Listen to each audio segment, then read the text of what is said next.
सो भाई आज का टॉपिक है hidden money traps that Indian ignores. तो चलो इसकी स्टोरी लाइन से समझते हैं। इमेजिन करो, दो दोस्त हैं, अमन और करण। दोनों की फर्स्ट सैलरी आई थी 40,000 रुपये। और 5 साल बाद एक फाइनेंशियल फ्रीडम के रास्ते पे था और एक सैलरी आती अकाउंट खाली कर देता था। आखिर दोनों में क्या डिफरेंस था ऐसा? तो पहली सैलरी आई, करण ने बोला भाई लाइफ एंजॉय करनी चाहिए।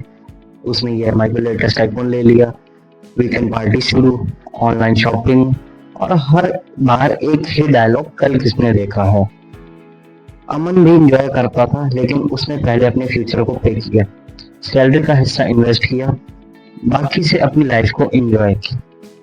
अब 1 साल बाद क्या हुआ, दोनों की सैलरी 70,000 हो गई। करण ने सोचा अब तो एसयूवी भी ले लेता हूँ, लाइफस्टाइल बढ़ता गया, लेकिन सेविंग्स नहीं करी। हर महीने सैलरी आती थी और ईएमआई और बिल्स उससे पहले ही आ जाते थे। करण के केस में वो बिल्कुल भी सेविंग नहीं करता था।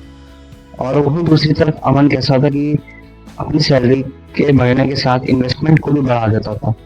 उसने अपनी इनकम को अपग्रेड किया, लाइफस्टाइल को नहीं। लाइफस्टाइल उसका वही था जो पहले वाली इनकम पे, 40,000 वाली इनकम पे था। 70,000 होते उसने लाइफस्टाइल पे कोई अपग्रेड नहीं किया। फिर अब तो समझो क्या हुआ। फिर एक दिन क्या हुआ, कंपनी में लेज ऑफ हो गया, यानी कुछ प्रॉब्लम्स आ गई, डिमोशंस हो गया, सैलरी नीचे आ गई, है ना। तो करण के अकाउंट में सिर्फ कुछ 1,000 रुपए बचे थे।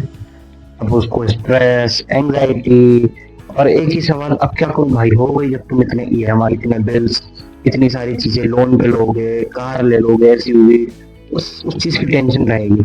लेकिन अमन के पास क्या, अमन के पास इमरजेंसी फंड था, इन्वेस्टमेंट भी थी, और सबसे बड़ी बात उसके पास ऑप्शन थे।